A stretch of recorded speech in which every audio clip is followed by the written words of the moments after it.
Yes, finally. Welcome back to Hints and Guesses. I'm Kent Dobson. Welcome to my podcast. Wow. It's been about a month since I've made a recording, if you've been paying attention. And it has been a challenging month, to say the least. COVID came to the Dobson home, and not everybody got it, but it was challenging. We had to isolate and quarantine, and the kids were home. And I went through what probably many of you have gone through. So just coming out the other side of that now. In addition, basically right after the quarantine period ended, I had surgery for a deviated septum. If you don't know what that is, you can look it up. Basically, I got a nose job, hoping it would help me with my breathing at night. I broke my nose in high school, and so it's crooked. It's still crooked, but one side of my nostril was almost completely blocked and had been for a long time. So, that happened, and I'm still in the process of recovering from that. You can probably hear it in my voice, actually. And I'm operating, I think, maybe at 85% right now, just like mentally. I don't know, something about being put under and all that pressure and pain, and my teeth still hurt. So hopefully it doesn't affect too much the podcast you're about to hear. I have a super awesome, I think, episode in store for you. I'm talking with my friend Peter Rollins. He's from Belfast, Northern Ireland, where my dad's from. And he's a theologian-ish. I think he would say he's a theologian and a philosopher. That's his training in philosophy, and primarily a theologian around the death of God. So that's what we want to talk about. I talk a bit about his work in the world, the Not-at-Oneness of reality itself. And it's a wide-ranging conversation. We talk about the unconscious. We talk about Freud. We talk about Jung. We talk about where we don't quite line up, me and Pete. And I think you'll find it pretty fascinating and interesting, and you might have to listen more than once, because what Pete is saying is quite dense at times. I even have trouble hanging with it because I'm not a philosopher by training. In fact, English majors look down their nose at philosophy. Not really, but, we're all about symbol and metaphor, and Pete wants to try to say things clearly and try to make a claim. So anyway, I think you'll really enjoy this podcast. And thanks for supporting me. Thanks for making this podcast happen, especially my patrons. If you're a fan of the podcast, please leave me a review on iTunes. Share it with your friends. That's probably the most important thing you can do. Because I really enjoy this, and I really appreciate your feedback when I get it through my website or however else you sometimes contact me. So want to wish you well, and best of luck hanging with Peter Rollins. Peter Rollins, hey, thanks for being here. I'm really, really glad that you said yes and are willing to come on the podcast. So thanks. Oh man, it's so good to see you. It's been a while since we've been in the same room together, and I miss you. So it's great to at least see you in a virtual way. Yeah, for sure. Okay, so I made an outline of all kinds of things we could talk about. And so we'll see sort of how the conversation unfolds, and we'll just see how it unfolds. I think the place I want to start is with the nature of your work in the world. Like, what is it that Pete is up to? And even the question of how that has changed or evolved a little bit over time. And my interest, well, I'm just interested, period. But okay, so if those of you who don't know Peter Rollins, or maybe don't know me, I don't know, you found this podcast. I used to teach at a place called Mars Hill, where I was the pastor. And Pete was a regular guest there in the days of Rob Bell when he was a pastor. And then, when I was there, and probably fizzled off after that, I don't know. But I used to sit there, and one part of me listening to you speak would feel like alive and intrigued and also a little bit frightened. And there was almost a trickster element. I mean, people were enthralled with stories about whatever, who knows? My kids even could tell me stories, that little parables and whatnot that you came up with. But another part of me found it also a little disturbing. Like, people would say, I love when Peter Rollins comes. We should have him back. And I would think to myself, I don't know if you're hearing what he's saying, because I'm not sure if you would want to have him back. So my question is, what were you up to? Why were you speaking at Marso? Why are you talking in religious places? And what were you doing? Yeah, that's a great question. And whenever you mentioned you might ask me this just before we hit record, it's like, oh, we could spend all day on this topic, because there's a few ways we can go about it, and they're all interconnected.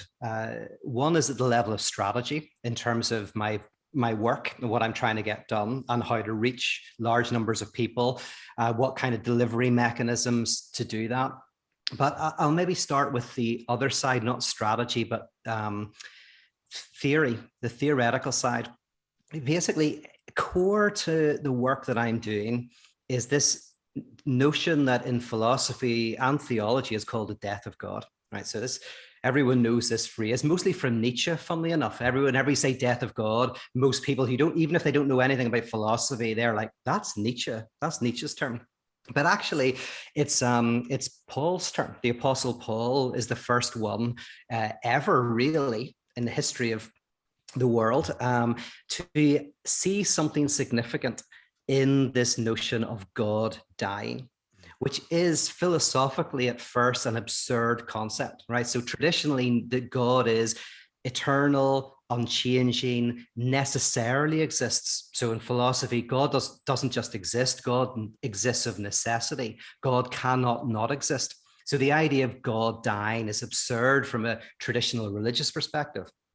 And it's also absurd from an traditional atheist perspective, because God does not exist, is not real, and therefore cannot die. But in the Apostle Paul, the first person to go, God dies, and there's something significant to this notion. Then for thousands of years, nobody touches it, right? Early Christian art, early Christian poetry, you don't see much about the crucifixion. Then Luther picks it up, and Luther takes this religious concept and makes it theological. And I won't say too much about that. But then after Luther, then Hegel comes along, the philosopher Hegel, and he makes the death of God into a philosophical concept. They say in philosophy that he raises it to the dignity of a concept. And then after Hegel, Nietzsche takes it on, and Nietzsche says the death of God is an event that everyone must go through. Like, it's a salvatory event. So he's kind of a reincarnation of the Apostle Paul, saying that the death of God is a central event.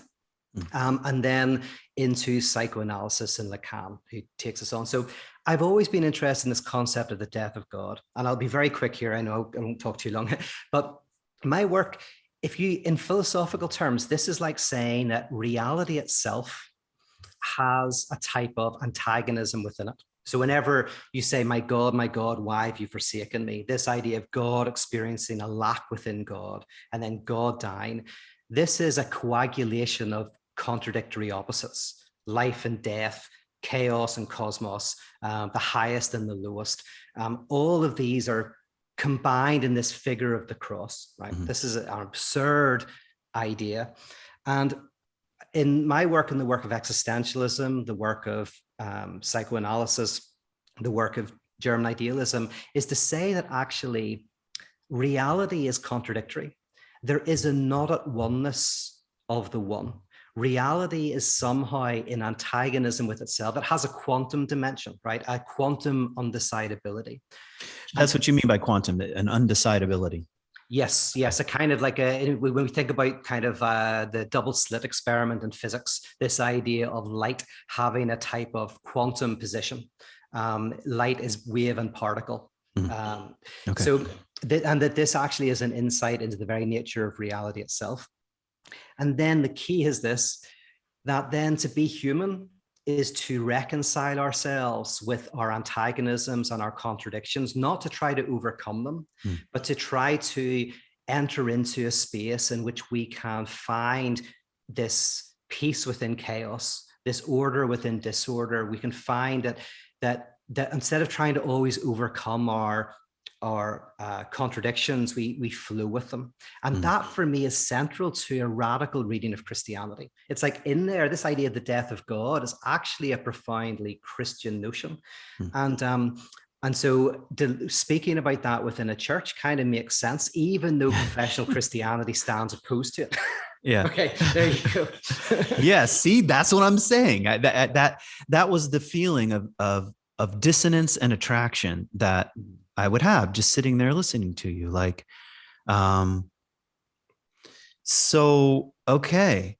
And would you say that, I mean, I don't know how long ago this was, let's say 6, 7 years. Has there been any sort of progression of your own thought along these lines, or what you would call your work in the world, or how you're trying to bring that forth?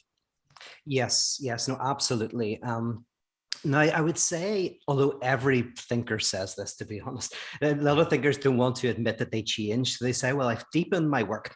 My work is going whatever, So never trust the person who says that. And now that I tell you, never trust the person who says it, I'm going to say it. All right. My work is kind of deepened, gone kind of like, so I guess basically my work began in Belfast with a community, as you know, called Icon. Where we created what was called a transformance art technology. And transformance art was a way in which you would enter into this space, literally a bar, and through the use of music and poetry and ritual and spoken word, you would confront dimensions of your, let's call it the unknown known. Things that you know, but you don't know that you know, like your doubts, your fears, so you may be full of doubt, but actually you read, you're so full of doubt that it only expresses itself in your love of apologetics, right? Yeah. So your love of certainty actually tells me that, oh, you're riven with uncertainty, but haven't been able to admit it or whatever. Exactly. So Icon was the space in which we created an environment in which we could start to see ourselves as contradictory, as full of belief and doubt, knowing and unknowing, love and hate, right? That that all of this is going on within us, and to somehow give that space to breathe through art.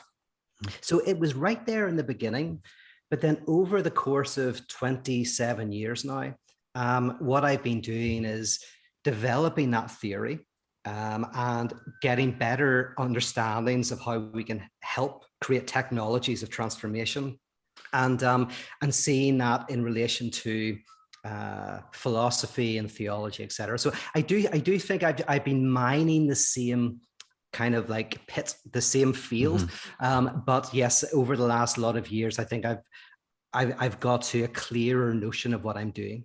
Okay, say that again. Technology of what? What did I say? A technology of self-transformation. Was it that or something? Yeah. Technologies of, well, let's just go with that. Technologies of self-transformation. Like what? And what do you mean by the word technology?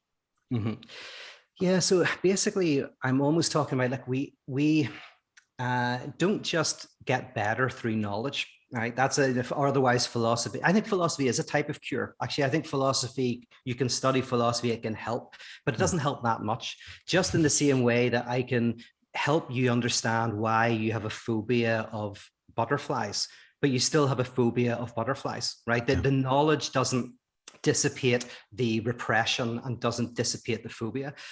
So what we need, I would argue, is technologies. And technologies are... can be anything. Like it's kind of like the couch in psychoanalysis is a technology. Okay. Free association is a technology.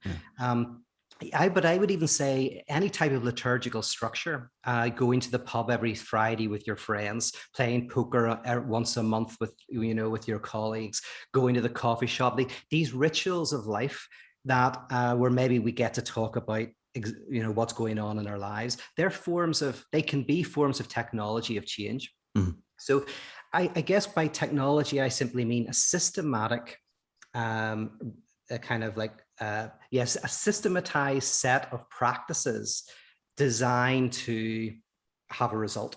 And so when I talk about technologies, like I created these things called decentering practices. They are technologies designed to help you confront your unknown knowns. Mm-hmm.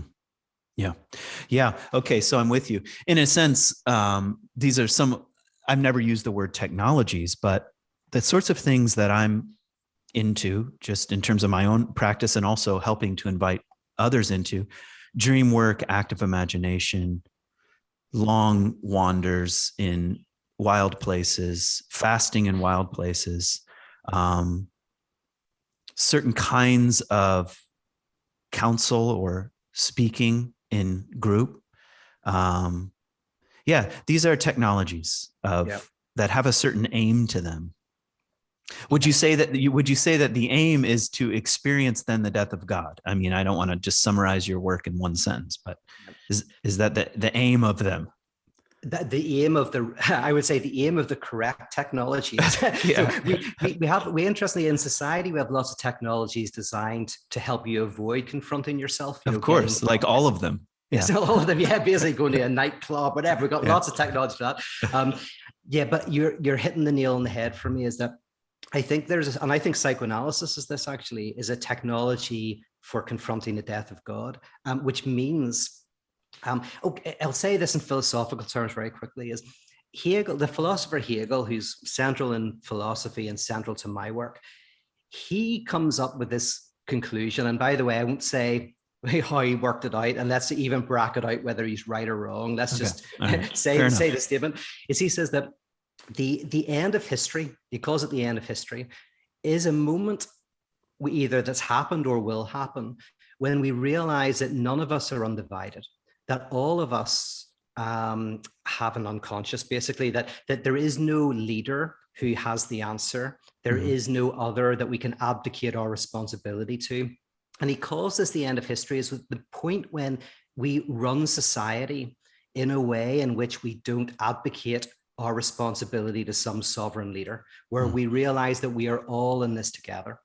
Now, if the end of history happens in democracy, so democracy is the non-at-oneness of the social body, we all vote, we all move together with the idea of no undivided leader, right? And if we say modern liberal democracy, let's just say the 19th century, we get to that point, then the question is, what happens after Hegel? What's the 20th century? And existentialism basically says the 20th century is the repression of the death of God. It's the repression of the end of history. It is the fleeing from our freedom.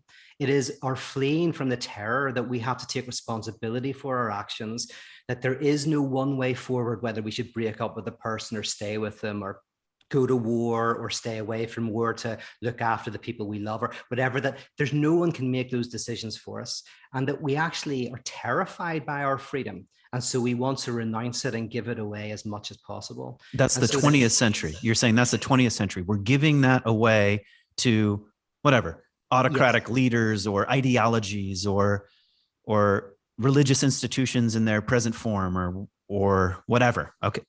Yeah, 100%. Right? And that's why Nietzsche comes up after Hegel and says that the funny thing is, whenever Nietzsche tells a story of the death of God, it's a parable he tells. The madman in the parable is talking to people who don't believe in God. He's talking to humanists and scientists. He's talking to the elite today who don't believe in God. And Nietzsche is basically saying that, God has died, but you don't realize it. And he even has this beautiful metaphor. He says, after the Buddha died, it is said that the shadow of the Buddha remained on a cave wall for thousands of years. We must not only get rid of God, but also the shadow of God. And so Nietzsche's whole claim was that after the realization that we have to embrace our freedom, the shadow of God means, yes, we renounce it, we hide from it, just like the person who's full of doubt reads apologetics, right? We look for leaders who we can give our freedom over to. We renounce our freedom. So anyway, yeah, that's the 20th century. And then psychoanalysis arises as a technology to help us encounter our freedom. So precisely, Freud comes up, and Freud's not a philosopher. He doesn't overly like philosophy, but he is actually responding to that philosophical fleeing from freedom, where through analysis, one comes to understand that I have got ambivalent feelings about my family, about my people I love, about myself, and that somehow I have to navigate that ambivalence rather than split it and put all of the bad stuff into somebody and keep all of the good stuff for myself. You know, projection and projective identification and paranoid schizoid positions, all that stuff. Okay, time out. So are you saying something like, because you use the phrase the not-at-oneness. So are you saying that Freud is saying that we're now being asked to experience our not-at-oneness in a way we haven't before? Am I getting that right? Yes, pretty much. It's pretty much like, yeah, well, absolutely. So Hegel's whole philosophy is that we are always trying to overcome contradiction. So every time we come to some sort of contradiction, we try to overcome it. But Hegel's big insight is that every time we overcome a contradiction, we actually go into an even deeper contradiction. No kidding. Yeah. And so actually, weirdly, the process is not away from contradiction, but deeper and deeper until the fundamental insight. And here's the fundamental insight of Hegel is eventually, and it takes a lot of work to get there, you get to the point where you realize that you can't overcome contradiction because contradiction is part of reality. And he calls this absolute knowing. And by the way, there's different names for it. So in politics, you can say it's democracy, the not-at-oneness of the social body that generates social forms. In biology, it's evolutionary theory, the not-at-oneness of the biological organism that creates complexity. In mathematics, it's the incompleteness theorem, that mathematics falls into its own internal contradictions where there are true things that cannot be proven. In philosophy, it's absolute knowledge. And in psychoanalysis, it's the unconscious, which is consciousness is not at one with itself. Yeah. Good Lord. Okay. So obviously, millions of people are just signing up for your programs and reading your books and getting right in line, so they'll walk toward the not-at-oneness of reality itself. So, okay.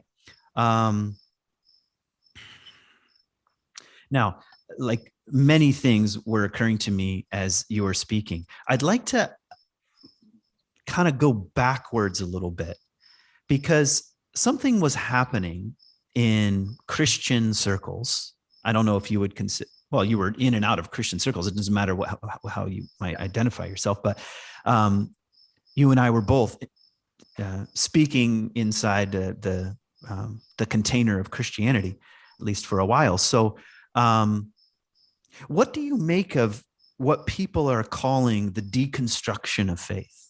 Like this was a thing for a while, that I'm, quote, deconstructing my faith. My faith is unraveled. That's a term I would use, unraveling. But what do you make of this? How is it related to what you're talking about, or is it not? Or how are people conceiving of sort of the deconstruction of faith in sort of popular circles, and how might you make some distinctions between that and what you're talking about? Yeah, that's a great question. And so two things here. So one is pragmatics. I am actually, although I'm a philosopher, as you know, I'm kind of developing a type of community and a type of practice. So I'm interested in strategy. So one thing is delivery mechanism. A thing called the emerging church that you know about, and some of your listeners might know about, was an early form of what you're describing. Groups of people within what I call confessional Christianity, beginning to show what can be called epistemological humility. So the humility about their knowledge claims, beginning to ask questions, beginning to have doubts, and seeing that as not necessarily a bad thing, even a good thing. And that was a great way in for me for my work. great way in, because we're talking about doubt, complexity, ambiguity. It's opening up stuff that people are reading the mystics. And this is a large movement within and around evangelical Christianity. Now, the difference is, is what I'm going to make a philosophical distinction between epistemological humility, which basically, as you know, means I am humble about what I know, right? I can't know everything, right? Of course, I can't know everything. Let's have a bit of humility in what we know.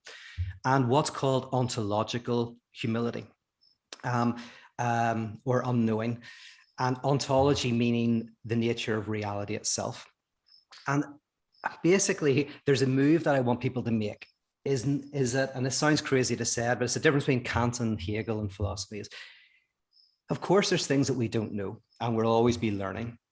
However, the most radical insight of philosophy is that not that we don't know the absolute, but the absolute doesn't know itself.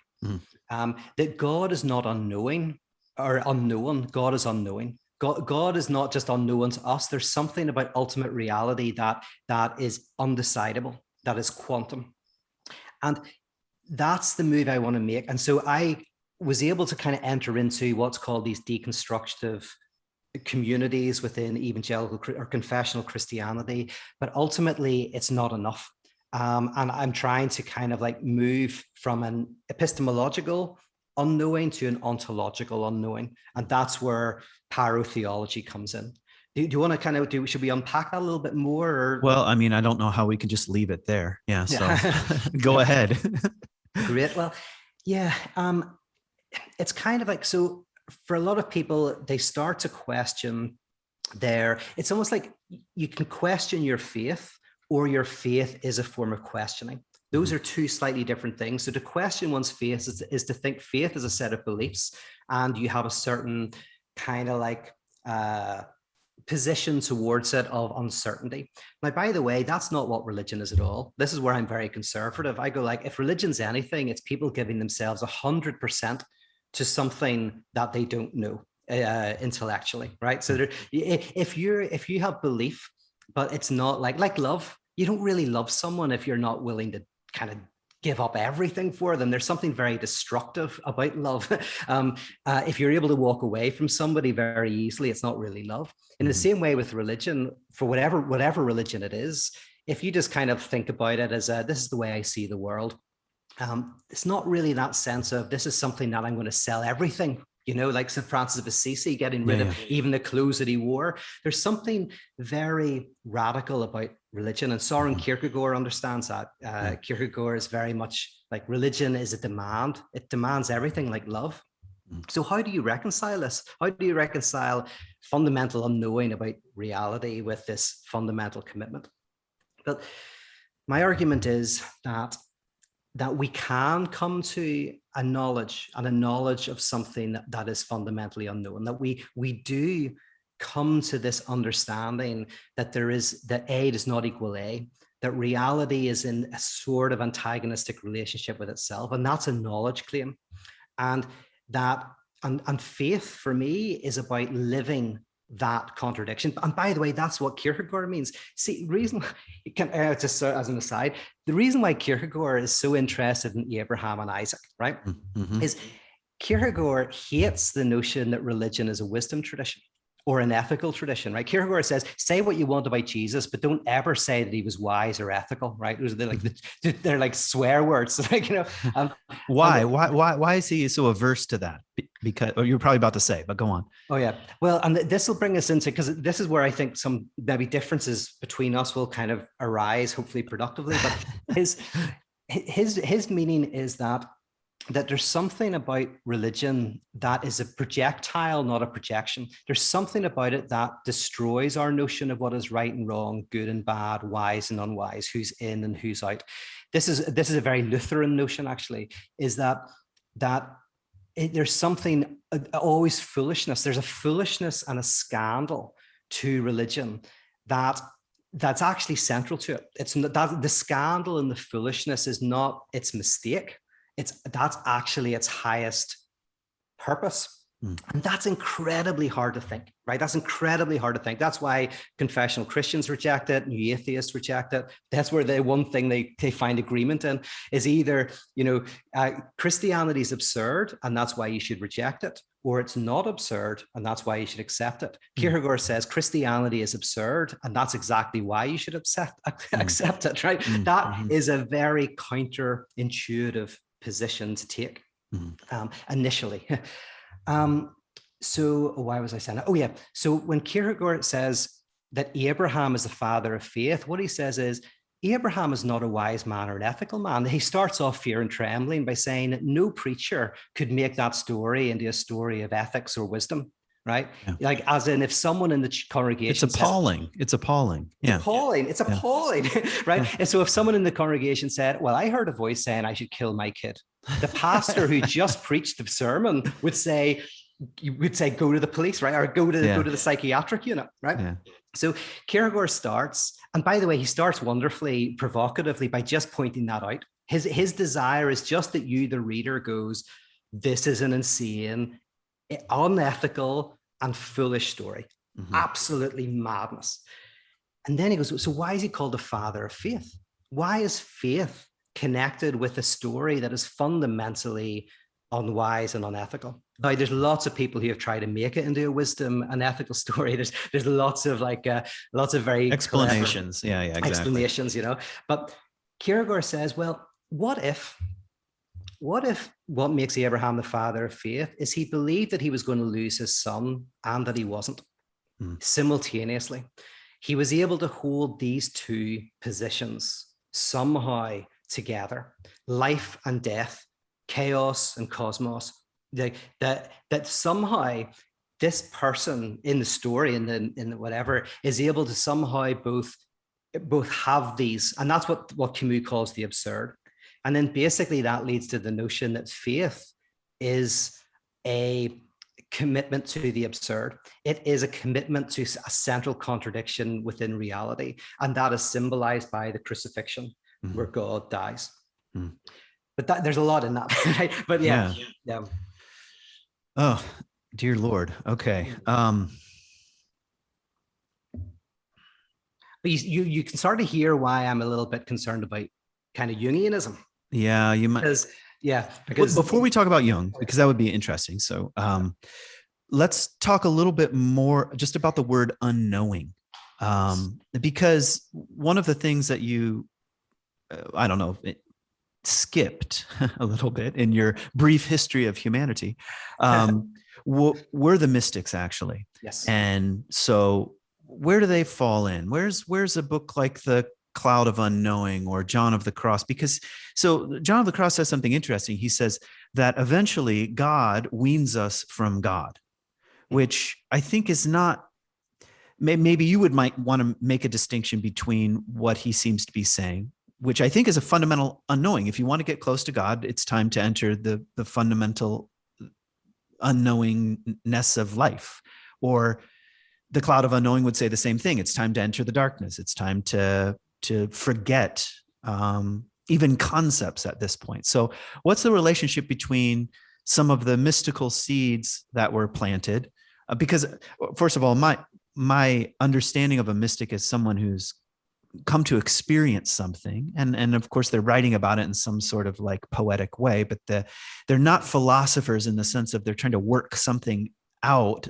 The situation is reversed. They're experiencing something out of, and they're speaking out of that experience. So what would you say about the mystics that point to the unknown?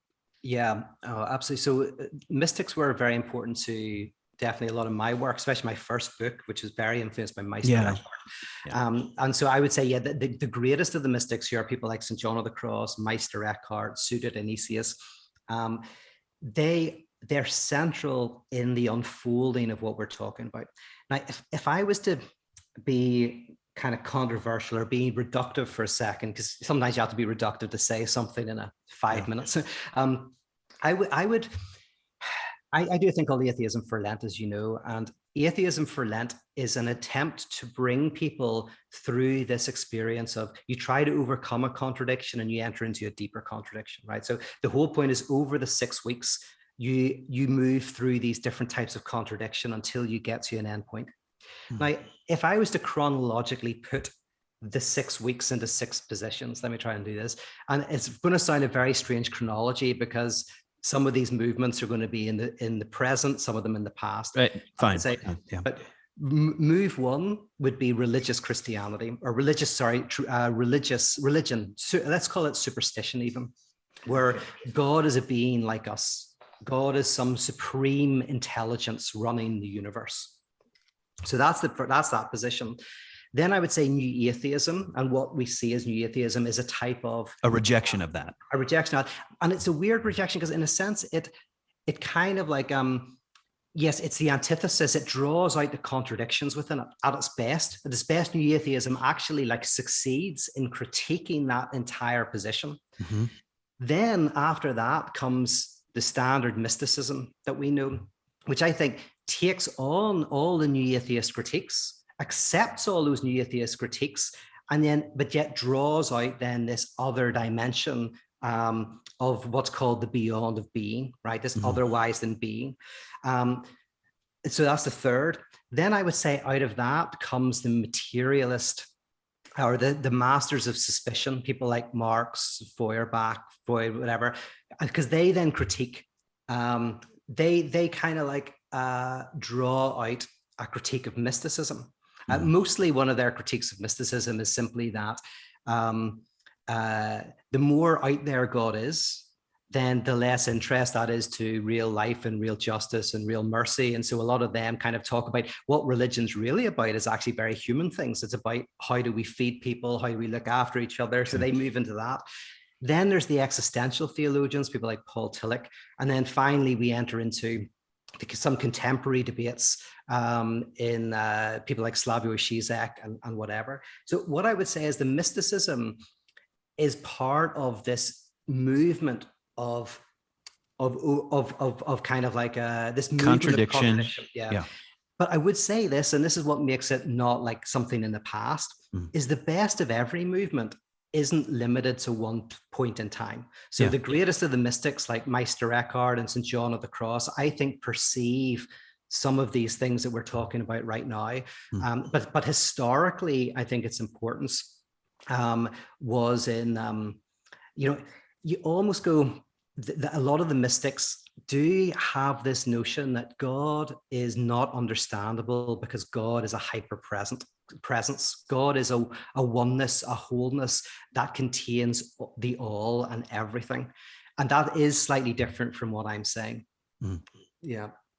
Well, how is it different? I mean, is it different in the sense that whatever we mean by the oneness that contains everything also contains the contradiction thereof, or that's not exactly the right way to say it, but maybe make the distinction. Yeah, and this brings me down to maybe the differences between myself and some of my friends is that this sounds like a very small distinction. This is inside baseball here right now. But if one is saying that contradiction is contained by the one, that is different from saying that contradiction is the one. Yes, that's it. So, and they're very small distinctions, but this is where I kind of say that it's not that the one contains everything. The one does contain everything, but it is. It's not that it contains antagonism; it is antagonism. Okay. Yeah. So now we're getting to the really light part of the podcast. Yes.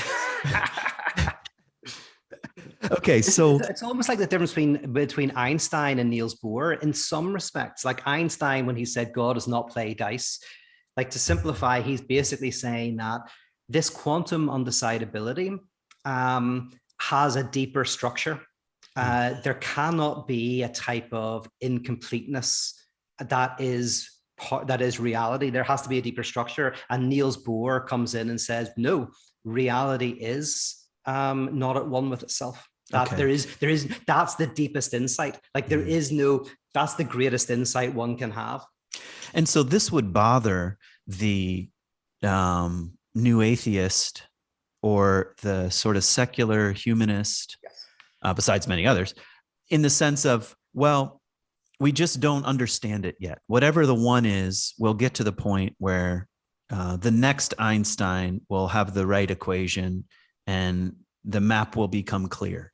Yes, this is absolutely so. Our friend, actually, Bart Campolo, I always have this argument with him because he can never understand why I'm so critical of humanism, right? But humanism is basically the notion that God is a projection of ourselves. So if you read Feuerbach, who I actually really like as a philosopher, I love Feuerbach, but it's the core insight of humanism. God is a projection of our own essence. And the problem with that, and this is why Nietzsche was anti-humanist and others like him, is that basically it's like God was whole and complete and sovereign and not at war with itself. And actually that's a reflection of ourselves. Like our reality is ultimately not internally incoherent, right? And so humanism has this dimension of the one within it. That's why evolutionary psychology comes out of humanism, right? Psychoanalysis comes out of anti-humanism, because evolutionary psychology basically says that everything we do has a it's programmed. It came to us. You can chart it back somehow. Yes, there is no, we are in a sense utilitarian. There is no dimension of ourselves that acts against ourselves. There is no internal contradiction, whereas psychoanalysis kind of comes out of the idea that, see, in evolution, right, contradiction happens in different ways in different registers. So in biology, it is evolution. Evolution is true. Like that's the not-at-oneness of a biological organism with itself. But humans have an internal world. They have a subjectivity. And that subjectivity has a not-at-oneness with itself. And that's why it requires a different science to understand it. And that's what psychoanalysis is. It's the science of the not-at-oneness of the subjective world. Whereas evolution is the science of not-at-oneness within the biological world, just as in physics is a non-at-oneness within matter itself, right? So basically what you have with evolutionary psychologists is this fundamentally kind of humanist notion that the universe does not have antagonism woven into its center. Okay. All right. So let's talk a bit about psychoanalysis, and as the not-at-oneness of the subjective realm.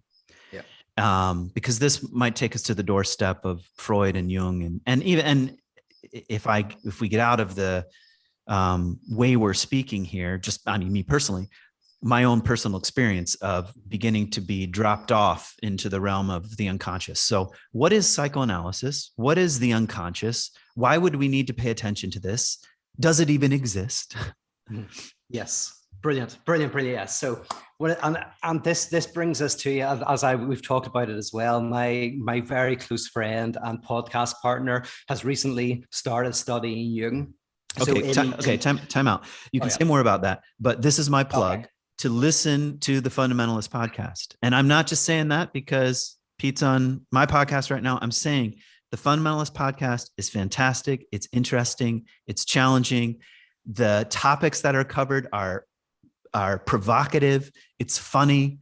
It's one of the best podcasts out there. And I mean that in a very straightforward way. And I'm not even a patron. So well, I very much appreciate that. And you can sign up later. No, Thank you so much for saying that, mate. I really appreciate that. So with me and Elliot on the Fundamentalists, this Jungian Freudian thing comes out. So that'll probably come into this. But so psychoanalysis and depth psychology, as you know, they come from somewhere similar, but are doing something slightly different. So what is psychoanalysis? Very quickly, I would say psychoanalysis is the, how do you say it? It is an encounter with your unconscious. Psychoanalysis as a technology is where you cultivate a curiosity with your unconscious, and a curiosity and a conversation with your unconscious. And that curiosity and conversation with your unconscious can have therapeutic effect, can help get rid of repetition compulsions, can help kind of alleviate symptoms, can help you understand the drama of your life in a better way, can help you affirm life in a wider way. So it could have counter therapeutic effects as well. Absolutely. And one of the things that's different from psychoanalysis and counseling is psychoanalysis doesn't actually, it's not designed to have you a happier life. In fact, if you want a happier life, psychoanalysis is definitely probably not for you. It might be an epiphenomenon of it, but it's not, it doesn't, first of all, give you counsel, it doesn't give you advice, it doesn't give you a shoulder to cry on. And also, yes, it doesn't necessarily make your life happier, but it might make it more meaningful. Yeah. Okay. So say something now about depth psychology. Why are these two different things? Okay. So here's my thinking, and let's jump into this, right? Is that depth psychology, the secret's in the word, right? Which is depth. With Jung, there is this notion that the unconscious is somehow subconscious. It is a deep reality that one can penetrate through potentially various meditations or whatever. So it's a depth. Whereas in psychoanalysis, the unconscious is not a depth dimension. It exists purely on the surface. In fact, it's not a thing. Because you actually, in your question, you said, does the unconscious exist? And I would say, no, the unconscious is not a thing that exists. It's not. So I would say, and by the way, come back to me on this, because this is where you can correct me or offer a counter. But in Jung's writings on the unconscious, in his, I think it's volume 7 of his collected works, where he talks about unconscious, you get the sense that the unconscious is almost like the human seeks homeostasis, and the unconscious kind of like brings up what is what's missing. So in an attempt to kind of bring some sort of balance. Within Freud, the unconscious is not a thing that is in contrast to consciousness. The unconscious is the name for the not-at-oneness of consciousness with itself. So to use an example from Northern Ireland, there's a city, you'll know it because of your connection with Northern Ireland, it's called Derry or Londonderry. Oh yeah. It's one city, but it's got two names, right? By the way, have you seen Dairy Girls? Oh yeah, I have. I've heard it's become really big in America. That's funny. It's big. It's big. It's very good. It's very good. Right. So well, people who are watching that, Derry Girls, perfect example. That city is one city with two names, and during the Troubles, you would get in a lot of trouble because somebody would ask you to name the city, and if you said Derry and you were talking to loyalists, you could get beaten up. And if you said Londonderry and you were talking to nationalists, you might get beaten up. So you never knew what to say. So people would say Stroke City. And this is they would talk about Derry, Stroke Londonderry, and Stroke City. This for me is a good analogy of the unconscious, the Freudian unconscious, is the stroke in Londonderry. It's one city that's not at one with itself. It's not two cities and it's not one city. It's a type of city in conflict with itself. That's the Freudian unconscious. And I think that's different from the Jungian unconscious. Yeah, and I'm already out of my league because I'm not a Jungian. Well, Jung probably wasn't a Jungian either, but So maybe it might be helpful if I said a few things about how I think about the unconscious, and you can take me down if you want. So I'll first of all put it in very simple. I'll use Jungian terms and in a very simple map. Okay, so what Jung seems to be saying is that the subjective experience, the I, is complex, and on the surface is the persona, the mask, the face. And that's both how we peer out into the world and how the world gets in. So, or how the world sees us, maybe is a better way of saying it. So that's the mask, the persona. And beneath that is the ego, the I. By the way, I didn't know this until recently, that both Freud and Jung used the German word for I. They didn't use the Latin word ego, but that's in the translations. I think that's very interesting. It's a very interesting, like, aside. All this talk about the ego, blah, blah. It's not the word they were using. So it's already common words. That's right. Like what the translator of Freud almost seemed to, by making it ego, makes it more technical than what it was meant to be. Yeah, absolutely. Yeah. So The simple I, the ego, I might say is something just like our waking, ordinary day world consciousness. The I that's making this podcast. I am making a podcast with Pete right now or whatever. And beneath that is typically what's called the unconscious, what the ego is not aware of. As if the ego was the tip of the iceberg, and beneath it was this larger mass. And what's the mass made up of? Well, complexes, which are just archetypal constellations in a way, energies, complexes, shadowy material, or the shadow. We could talk about that if you want to, or the animus and the anima. Now we're really getting into really pure Jungian stuff. Maybe something of the soul, although the definition of the soul is kind of really hard to get at, when, at least from my attempts, when it comes to what Jung meant by such a thing. And then there are like something like the primordial fires, the abyss, the collective field out of which everything dimly emerges or dimly emanates. That's a quote from Desjardins. The abyss out of which my life dimly emanates, something like that. That's also the unconscious, but it has a collective dimension. It has an eternal, non-personal dimension. And that's what he called this somewhere. The self is situated in there. The self is a kind of constellation. So primordial fires, the self is somehow there. Above that is the ego, and then the persona, something like that. So a journey into this world is, see, what I really connect with just from my own. So I'm in analysis, but I'm in Jungian analysis. So, and also my interest in Jung is just my own curiosities. And I'm also in a program at Animas Valley Institute. This is wilderness experiences, but they have more of a Freudian backdrop. I mean, they're not Freudian. I'm sorry, more of a Jungian backdrop, but they're not Jungians. So in any case, that's kind of where I'm coming from. But I wonder what that Freudian slip might mean. Exactly. Like I knew you were going to pick going up on that. And Freudians love the words, you know. But in any case, I'll just say something personal real quick, which was when I was beginning my own faith unraveling. This really is starting in Israel. This is part of what Bitten by a Camel was about. The idea of God, the concepts, the theology, the biblical narrative, this kind of stuff. I thought really that was going to be the journey, you know, and then I would come out the other side somehow, and either I'd have a new concept of God, or I will have let go of God, or I'll be in a new religion, or I'll be in, with the others who have I'll be spiritual but not religious, or something like that.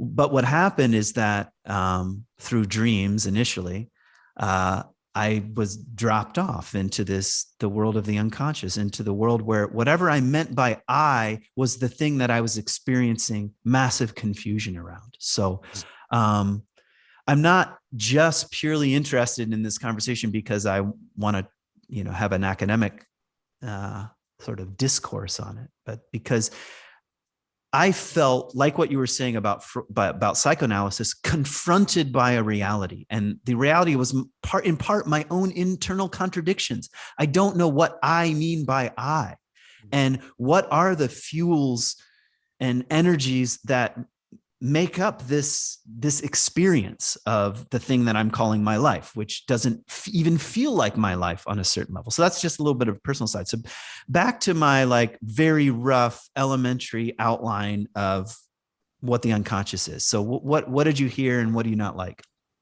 Yeah, so it was a very good description of, I think, the Jungian kind of frame, and it is different from the Freudian frame. Although Freud, because Freud was obviously, he was experimenting, and he put up a number of topologies, a number of ways of thinking about the unconscious, and sometimes then would, as he developed in his work, would go deeper. And then post Freud, this is where Lacan comes in. Lacan then really he's a French philosopher.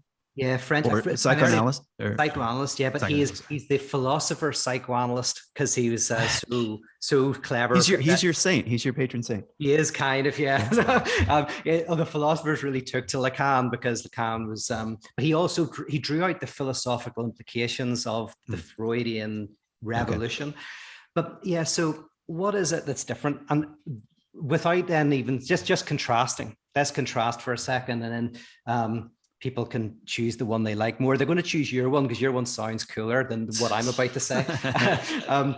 Here's the Freudian unconscious, especially as it gets taken on in French psychoanalysis, is not a depth. There is no depth. It all happens in a plane of immanence. That the unconscious is like, I think it's Laplanche, a psychoanalyst said it. It's almost like whenever you've tuned your radio badly in the old days, you tune your radio and you can hear a second thing disturbing what you're listening to. Mm-hmm. Neither of them are deeper. They're both on the surface. Okay. There's no, depth. The jazz that's interfering with the news program you're listening to is on the surface. And it was there all along. You just, the radio dial hadn't been bumped yet. Yes, exactly. Okay. So it's there all along. And so Freudians, especially kind of the tradition of Freud afterwards, kind of rejects for various reasons this notion of a depth. Technically, actually, that's why Freudians don't go in for some of the things that, not Jungians necessarily, but people influenced by Jung go in for, which is things like psychedelics and stuff like that. Nothing wrong with psychedelics. I've got no problems with them, but psychedelics as a cure, it comes from the idea that psychedelics can kind of like connect you with these deeper realities. Yeah. Whereas if you're Freudian, the notion is you're telling the truth all the time in your words. It's on the surface. And what you need is not drugs. You need somebody else who's listening to your words and disrupts them by punctuating them differently and feeding those words back to you. Like a mirror. Like a mirror, like a slightly just like a broken mirror, so that you see, and that's how you confront the unconscious. So you actually can't confront the unconscious without a third. You can't confront the unconscious without someone, basically, because without knowing it, you're always projecting onto somebody. Yeah. And so someone who's trained to experience the projections and to help you see what you're projecting of yourself onto them, that's how the cure works. Whereas meditation is very good and psychedelics can be a lot of fun and they can connect you with something. But for a proper Freudian, they're not connecting you with the unconscious. Okay. What are they connecting you with? I'm just curious then. They're just what? They're with, I would say, using Lacanian language, with the pre-linguistic. What's called the imaginary. So they're basically, they put you into a type of experience that you had when you were an infant. Addiction. So addiction means to addict without language. Addiction. Okay. So whenever you see someone who's addicted to drugs, for example, I would say they're seeking the imaginary. They want to be before language, because diction, language is where contradiction happens, miscommunication, all of that. I think drugs, and this is why they're nice, the drugs put you back to almost infantilism. Yeah, exactly. Before even the invention of time, I've had a little bit of experience with drugs, and whenever you do drugs, even you lose the invention of time goes, you really go back, I would say, to the stage of the imaginary before the symbolic, the pre-Oedipal is what I would say drugs do. Yeah, very, very interesting and very challenging to the spiritual community right now. It's like they're going to cancel you. I know. I've got some friends who are very into that, and I feel bad, but I go, oh, yeah. Well, I attack the humanists and the spiritualists both. Yeah, just making enemies all over. Yes. Well, just to quote another. Well, both James Hollis and James Hillman have a lot to say about infantilism and spirituality and this kind of return to the womb and the pre-linguistic, as you're calling it, the imaginal realm, the ambiotic fluid. And of course they're trying to argue something further into complexity. Maybe that's what individuation is from a Jungian point of view, deeper into the contradictions. See, what your description of psychoanalysis is like my experience in Jungian analysis, which is it's a confrontation. It's not counseling. It's not therapy. It it's disruptive. It is like looking into a fractured mirror at moments. It takes dreams very seriously. I think maybe we could talk about the difference between Freud and Jung and dreams, because I might have more knowledge of that. But in any case, it's not just that. It's listening for words and what you were calling the surface of life, just little slips and ordinary day world activities are all part of where consciousness and the unconscious are in constant conversation. But maybe if dreams might be a way in next, but yeah, I guess I am still attracted to the notion of there's a depth. And I partly am attracted to the image because my technical training, I'm an English major, I'm biblical studies is my graduate work, comparative religion.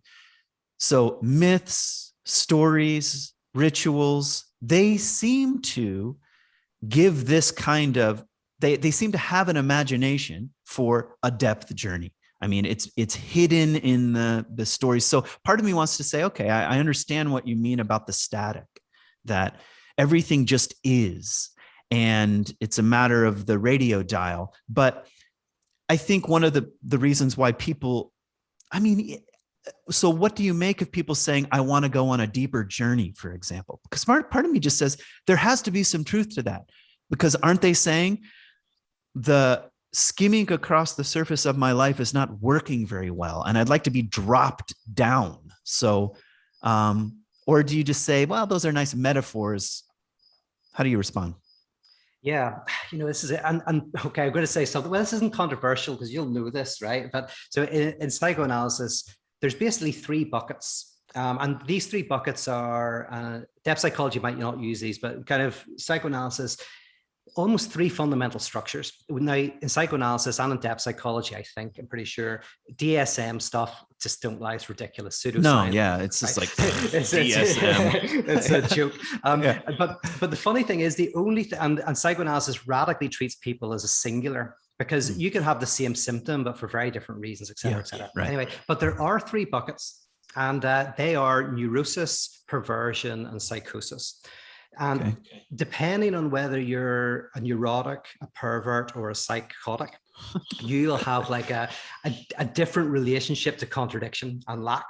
Now, and Jung himself accepted and said, and I think it's widely raised, that Jung had a psychotic structure. So, and you look at the Red Book and all of that, and technically, if you have a psychotic structure, you do not have an unconscious like a neurotic, right? The psychotic doesn't have a Freudian unconscious as such. So for a psychotic individual, their question is, who am I? What am I? What is an I?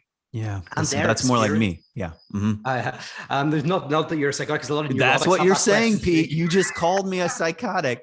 All right. Yeah. No, I also because that question's a lot of neurotics like, who am I as well. But for a psychotic, so I suppose the difference is this: a neurotic individual might say, who am I? Should I be doing this job? What am I? Should I be a chef? Should I be a teacher? A psychotic will be like, literally, who am I? Like, am I? They will feel themselves outside of their body.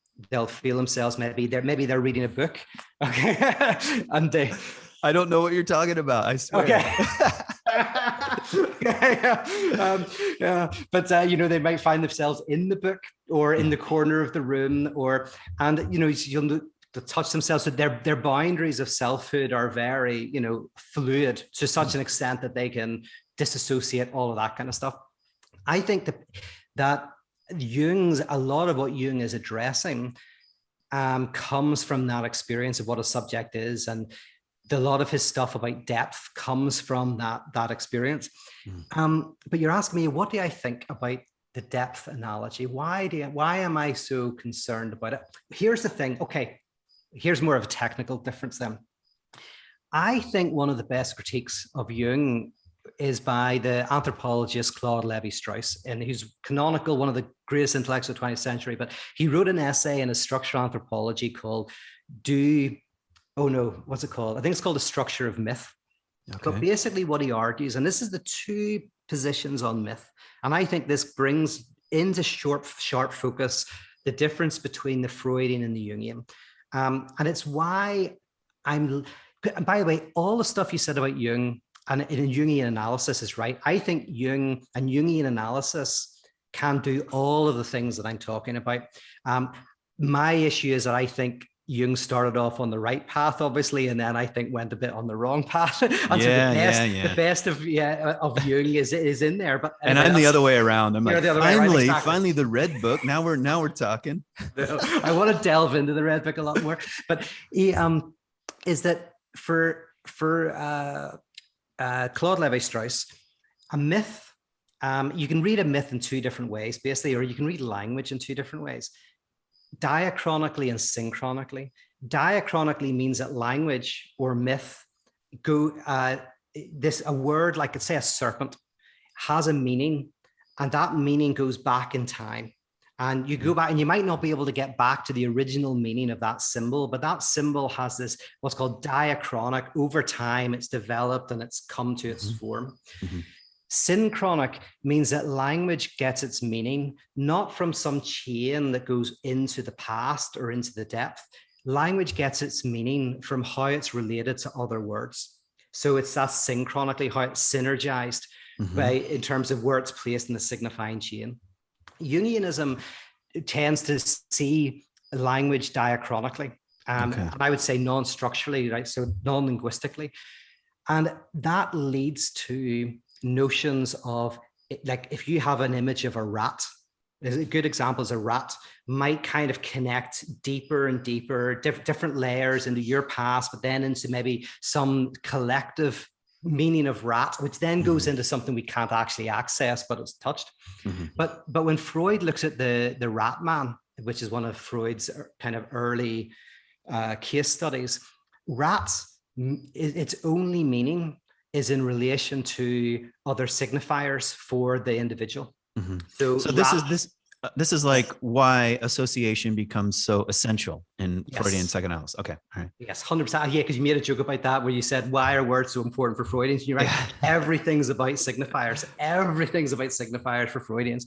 But it's because from the Freudian perspective, language is synchronic. It's all about how a signifier fits with other signifiers and, you know, connects with your family relations. So there is no like rock of meaning that if you go deep enough in, serpent has a meaning that is trans historical, you know, trans geographical. Does that make sense? Yeah, it does. I don't see why something like both isn't the case. Yeah. I'm not just trying to get out of it. I do understand the distinction. The distinction is important. And maybe it's even more important in what trail am I going to follow here? Like, let's say I'm working with someone or someone comes to me with a dream and it's, you know, there's a rat in it. What trail am I going to follow?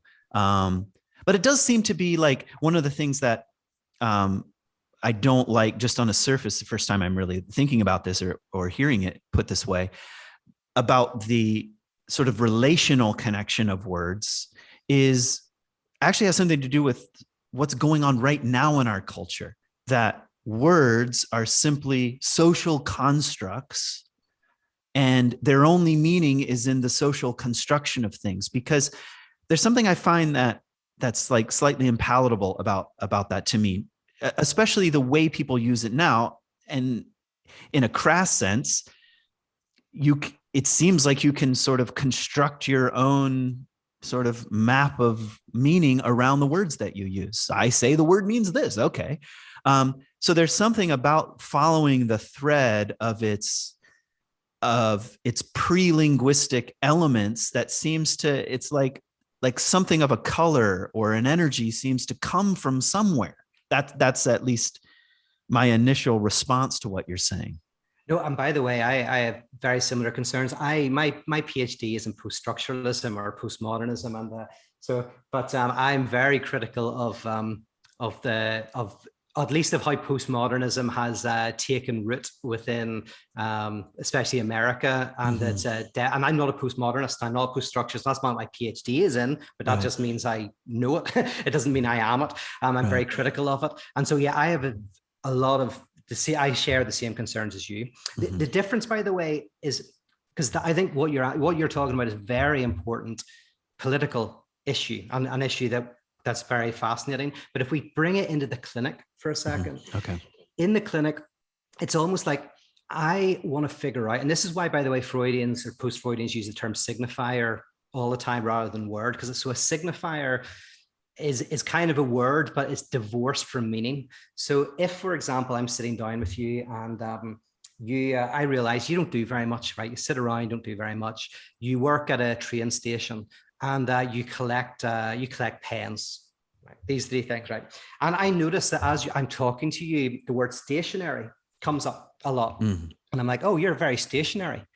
And you collect stationery. Yeah. And you work in a train station, right? Suddenly I find a signifier that you, three areas that you don't think are related in any way, completely different, but they're related by this weird signifier. And what the Freudian does is they listen to what you say, not what you intend. That's why they're fundamentalists. You don't listen to what someone intends, you listen to what they say. Right. And you try to figure out, are those signifiers connected to other realms of your life that connect it in ways, so you suddenly start seeing all these connections in your life that were not connected.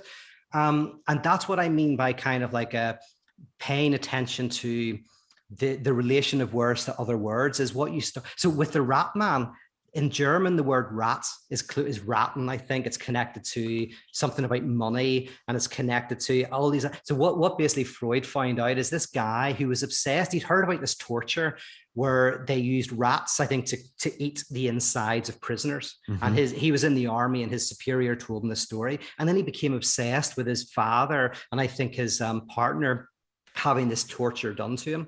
So Freud listened to this, and then what he realized is that the word rats was connected to debts, disease, and indecision in love, because the word had these various signifying chains. And what he found is that this story of this rat torture was actually an obsession with choosing the right person in love whenever his father had chosen the wrong person. But it was all about listening to the signifiers and how they relate. Yeah. Okay. So, let me see. You're good with time. You want to do... Oh, yeah. I'm loving this. Yeah. Okay. All right. Excellent. Okay. So let's talk a bit about dreams, because first of all, I'll give you my personal understanding of the difference between how Freud used dreams and how Jung used dreams, and also a little bit about my own experience with dream work. And I'm getting this from dreams, memories, and reflection. So at least I'm trying to. So out of the mouth of Jung, I'm about to say the difference between the two. So as I understood Freudian dream analysis, it's very much what you're describing, where you're looking for, new word for me, but signifiers, associations. And Jung's basic question was, well, what does that have to do with the dream? Why not just look at a painting on the wall, or a cup of coffee, or won't it go wherever the trail goes, the trail goes. So why do you need the dream? In other words, the dream is just in service of communicating the signifying the relationships between the signifiers. Okay. So Jung said, well, that doesn't, maybe there's something else going on, where the dream itself has its own intelligence. So I want to pay attention to the dream as a whole, as it comes to the dreamer, as if it's a little mini myth unto itself, and as if it's a process, maybe connected to some sort of archetypal realm, but is a whole, rather than used as a platform or a springboard to jump to something else. Am I right in getting that, or do you disagree?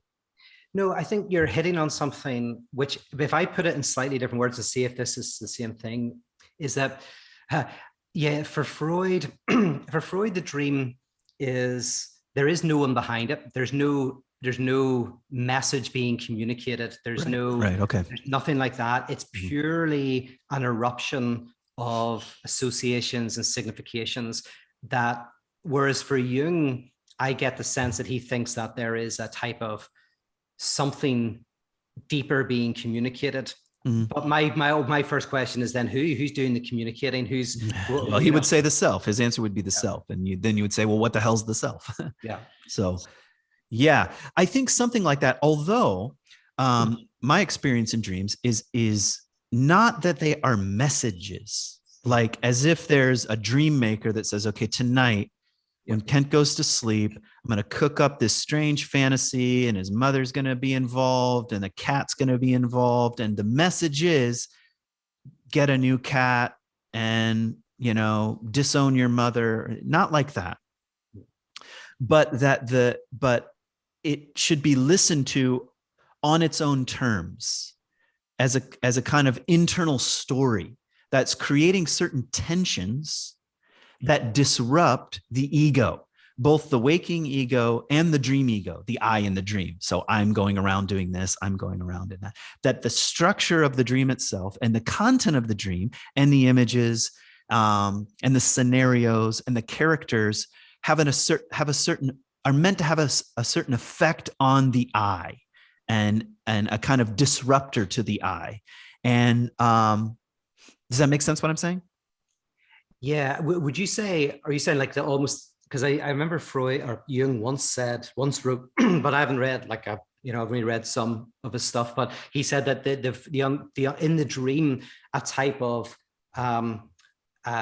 rebalance is happening, that if you really dislike somebody and you treat them really badly, that maybe in the dream they will appear in a more grandiose way. So the dream is in a way kind of trying to force a balance, a compensation.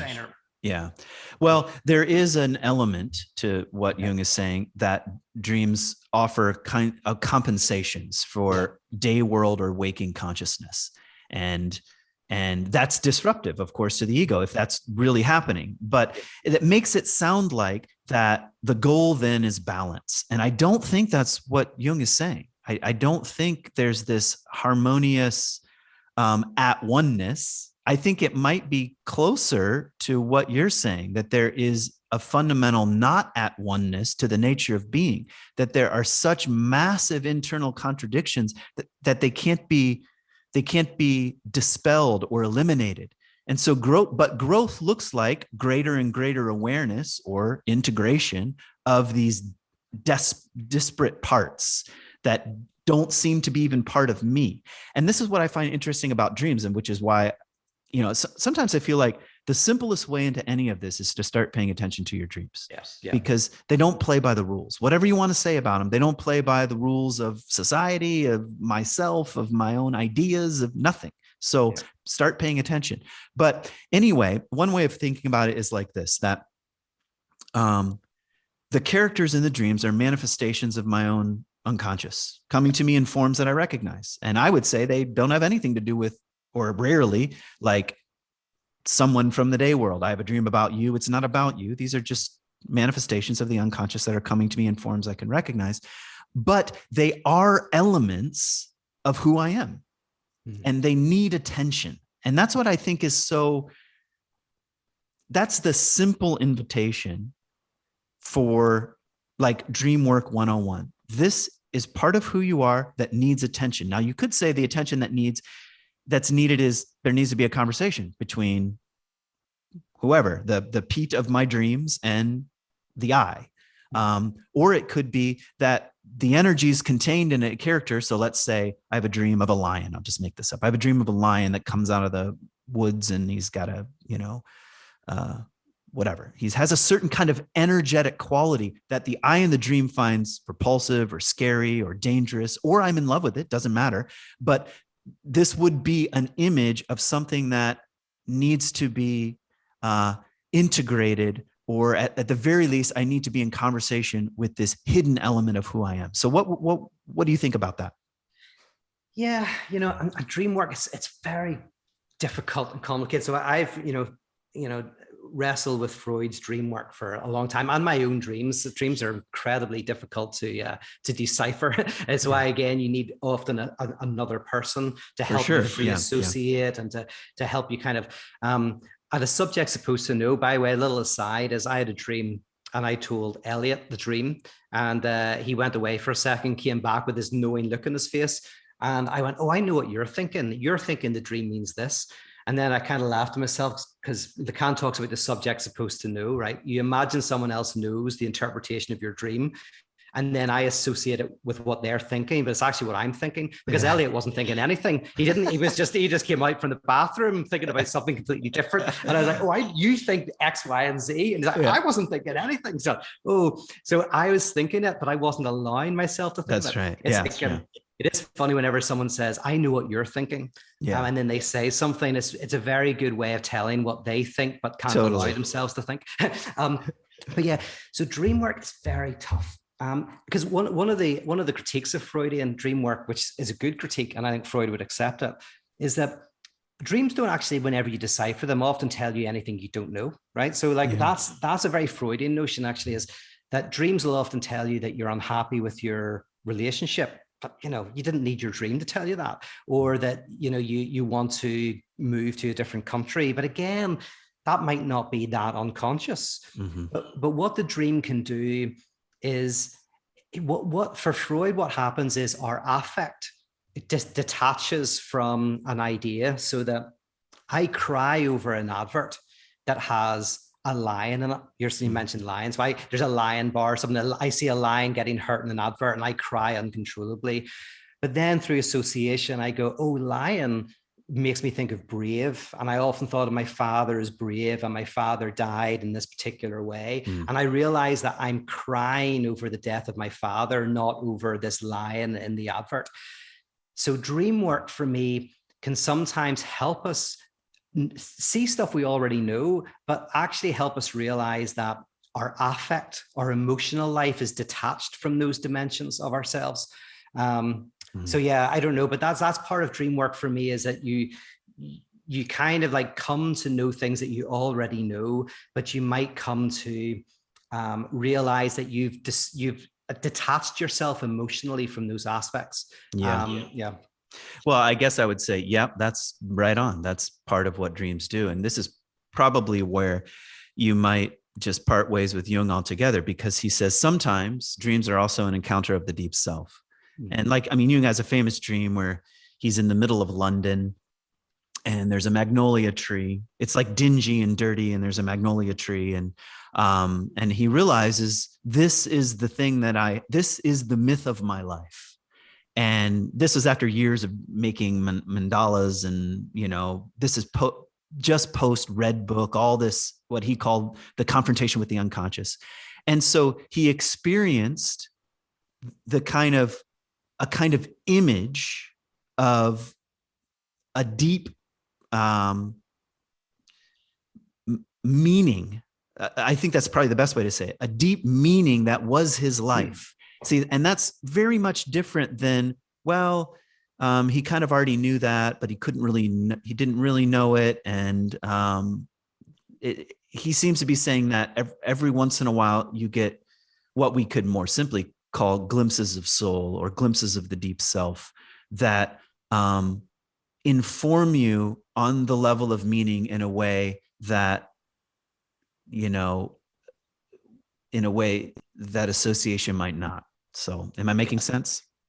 You are, but this brings me back to, again, like I think Jung was a healthy psychotic, absolutely. But the difference between a psychotic and a neurotic is, psychotics are tyrannized by meaning. Now, neurotics get meaning as well. They might look and go, oh, I saw a red car, and I think, well, what was that meaningful? A psychotic individual feels meaning, like without basically intuitively. They experience absolute meaning. They may not know what it means, but they know it means something. And I do see when I read Jung that, meaning, he had a very profound way experiences a meaningful world, and is trying to kind of come to terms with that sense of absolute meaning. And the funny thing is, for a neurotic, say meaning isn't felt in the same way. Even if they think something means something, they can doubt it. They can ask questions about it. If someone's in a psychotic break, for example, and they feel that their Darian Leader uses example, they literally feel that parts of their body are falling off, and they might wrap themselves in saran wrap to keep their body together. They're feeling something absolutely real, absolutely meaningful, and you have to work with that. But anyway, so what I'm saying is, when I say this to Elliot, sometimes I go like, I think Jung did experience absolute sense of meaning, but I do think that was connected to his psychic structure, and it was healthy for him. But for a lot of people, it's not healthy. For a lot of people, they're tyrannized by certainty and tyrannized by meaning. But does that sound like I'm having a dig at Jung? Well, that's fine. I mean, that's what we're here to do. Basically, I've learned that I'm psychotic and that you're neurotic, and I don't know. So, okay, let's try to land the plane here. Okay. I think how do we want to land the plane here? Let's come back to the question of the work that you have an idea? No, I thought there's maybe a clearer way I could say what I was saying, but I don't know. Do you want to keep? I'm sure I'll get it in. Have a swing at it, and then I'll ask you the question. Okay. Well, so coming back to the neurotic, perverse, and psychotic structures, you could say in psychoanalytic terms that these are all different attempts to avoid the idea that there is no big other. There is no that reality itself is fractured. So for an unhealthy psychotic, for example, the key thing is conspiracy theories, right? Psychotic individuals are always drawn to conspiracy theories. And the core of a conspiracy theory is that behind what you can see, there's some big other reason, yes, some structure that no one else can see. All right. Yeah. Exactly. Yes. And there's leftist and rightist versions of this. Exactly. And I almost don't want to say some because you'll get cancelled for saying some of them, but you can use the ones that are not popular, as in like fascism, where the figure of the Jew, the Jewish Illuminati are in control of everything, right? That's a right-wing conspiracy theory. But these are there. So the psychotic, basically, they feel this absolute meaning, this absolute big other who is everywhere and nowhere and controls everything. For the perverse individual, they call it into existence. So in perverse sexuality, for example, sadomasochism, you want the other to be the big other who controls everything, or who enacts the big other. So you bring the big other into existence. And in neurosis, you want to deny the fact that there's no big other. You kind of constantly want to go to the tarot card reader and get your tarot read to tell you whether you should break up with the person or not. You kind of have experienced the death of the big other, but you continue to reject the big other. So those are three different relations to, I think, the attempt to avoid a confrontation with our freedom. I think Jung overcomes that. I think Freud overcomes it, but in different registers. But whether one's psychotic, perverse, or neurotic, we need to somehow, I think, come to embrace the dividedness of reality. Well, that's actually the place I wanted to maybe land, the coming to embrace the dividedness of reality. I mean, because I think we'd have to have a much longer conversation about the kind of work that I'm involved in the world, but and I might use a depth metaphor. I was thinking about you have atheism for Lent. I have something called what did I call it this year? A descent. So a Lent descent, which is it's definitely. And I like the Jonah story. I think there's something very fascinating. So that's a kind of mythic backdrop to, but a confrontation with the death of certainty, I think is essentially not only part of the personal growth that we're being asked, but I think there's something transpersonal about it. Where I mean, it's like there's something about the 21st century that I think we're being invited to this particular doorstep. So maybe just maybe just I know this sounds like a little bit like a sermon, like, all right, Pete, now why don't you just wrap it up and tell us what to do now? but I think for those on the doorsteps that maybe heard are resonating or despising something that's being said here, what's one way of walking toward this sort of work? Yeah, and you know what? I think it does preach. That's another reason why I love some religious forms like preaching, because this stuff I think can resonate with us, and there's ways of putting this in story form and various ways that can be very helpful and very healing. And I guess part of what this looks like in practice is very gradually coming to realize that you are full of contradictions, love and hate. You want to leave your partner and stay with your partner. You want to stay at home and you want to go to some other country. You want to stay in your job. You want to leave it. You want to shout at somebody, and also you're afraid of shouting at them. All of these things are going on. And that when we're not cognizant of those contradictions and antagonisms, we will then split, and we'll tend to do things like put all the bad stuff all onto somebody else and keep all this the is good our stuff world. ourselves. This is what's happening. Yep, go on. 100%. My goodness. Yeah. We'll tend to do projection. We'll tend to, another thing, projective identification, whereas actually you put all the good stuff, the things that you are. You say, oh, you're so brave. You're so intelligent. Golden projections, I call them. Yeah. Oh, yeah, very nice. And they're actually parts of yourself that you've thought maybe from your past that you had to hide because they weren't acceptable in your family. And so you love the other person because of their things, but actually they're disavowed parts of yourself. So a lot of this is about going, how do we cultivate in our everyday lives a sensitivity to these contradictions? So for example, here's you can't find the keys. You're going to visit your mum. You can't find your car keys. And then you realize, oh, this has happened a few times. Every time I'm going to my mum's, I can't find my car keys. I go, oh, maybe I don't want to see her. Am I angry with her? I love her, but am I also angry with her? And that was actually the keys that let you see that. Or a true example of a friend of mine who he's divorced, and every Thursday would go to his ex-partner's house, see the kids and read them stories. And he forgot to do this one week. He was late in work and stressed. And then he forgot a second week. And there was then a third week that he forgot. And I was talking to him, like, and he never forgets other things. Never forgets about meeting me or other things or work stuff. And his ex-partner said to him, like, do you want your kids to hate you? And I asked him that question. I said to him, okay, I'm going to say it to you again. Like, do you want your kids to hate you? And what he discovered was he hates himself, but he denies that hatred. He goes out and he parties and he gets on with life. He works hard. So he puts his hatred of himself into his kids, and he wants his kids to hate him because that's how he feels about himself. And what was required was simply this little thing of going, oh, it's just forgetfulness, right? That's the thing. Oh, he forgot. Oh, so he was just stressed at work. No. Let's think.